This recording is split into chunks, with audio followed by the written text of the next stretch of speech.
Hello, and welcome to my next my summer reading list book review. Today, I'm going to be talking about the Holocaust: A New History by Laurence Rees, which was actually I was a bit naughty here, and I did break my rule of kind of working in my TBR because when I was back in the UK working as a TESOL teacher, which was great fun.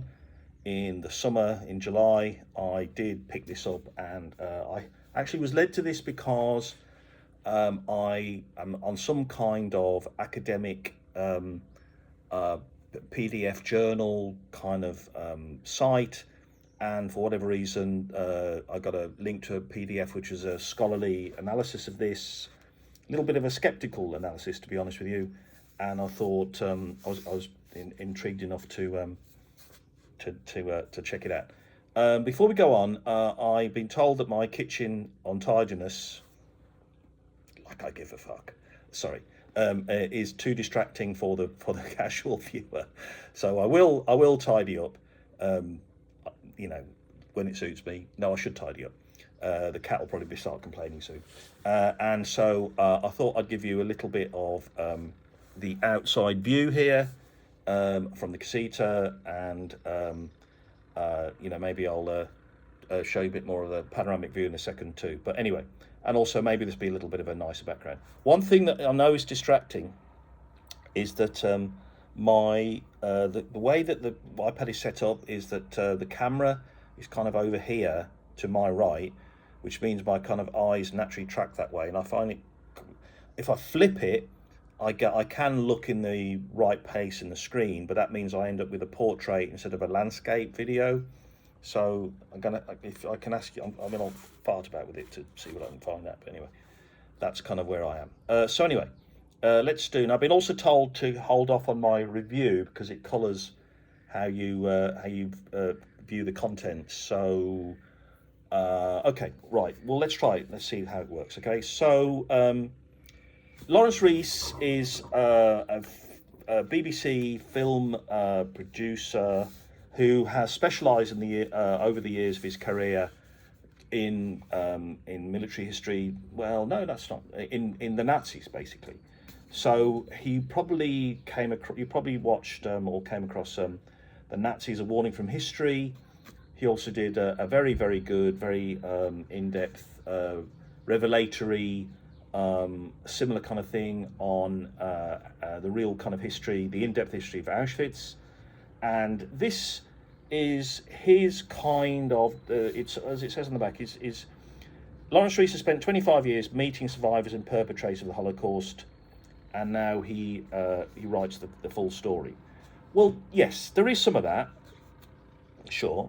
Yes, and in fact, I do remember some of the quotations because I do think they've been prominent in some of his other work, but not a lot of the actors in the story that he quotes are kind of real people, new people, as it were.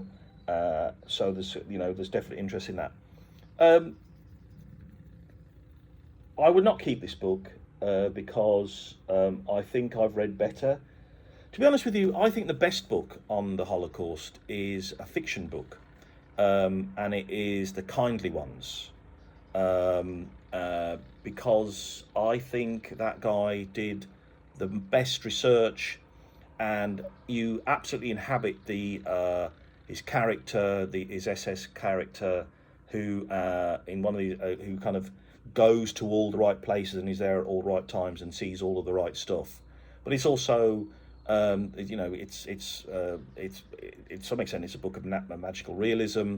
There are all these what I call fantasy sequences. It goes off in all kind of interesting directions. But I think in terms of a book that is one would have in one's the final library, as I call it now, that would be one, as well as I think possibly a little bit, probably needs a little bit of update. Martin Gilbert's Holocaust one volume I think is very good, and of course you'd have Hilberg, you'd have Bauer, right, you'd have Evans, etc., etc. Okay. Anyway, it's Browning. Sorry, Browning, obviously. Anyway, this is well written. It's good. It's a good complete history.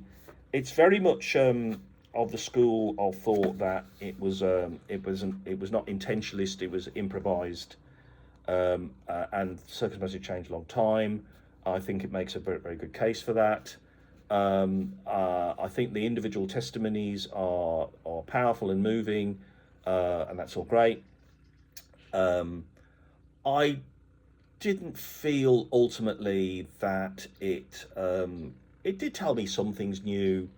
I think it was I think it felt like a journalist's writing up of all of his notes that he'd taken over the years. It didn't feel. I mean, there's an index, there's notes, there's no question about that. It's researched, but it does feel like, well, it does what it says in the tin, right? It is his compendium of all he's learned and all the spoken, all the people he's spoken to, etc. over the years. Great, fine. From that point of view, there's nothing wrong with that. It's fantastic. I'm not sure that the reportage approach tells you anything more. I think possibly I would have. That's why I probably prefer these other texts, which I think are more do have the testimony, but do have a framing thesis beyond just this happened, then that happened, and that kind of stuff, right?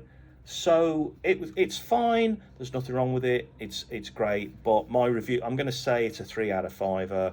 It's a not a keeper. It's definitely a passer honor. And for anyone interested at all, I'm sure you would find this very easy to read. It's fine. It's fine, but it's not exemplary.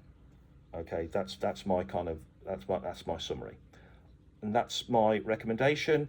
Like I hope you're enjoying my summer reading list. That you're finding some interest in here. That maybe I'm at least saving you time reading things you don't want to read.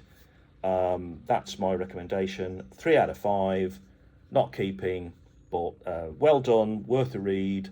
The guy's a good writer. There's nothing wrong with it, but I think there are better books in terms of a single history. Okay, like and subscribe if you want to. If you want to buy the book through my Amazon affiliate link, you help me out.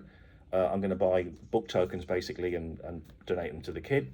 But that's down to me, isn't it? And keep on reading. That TBR, we can do it, guys. Okay, cheers, bye.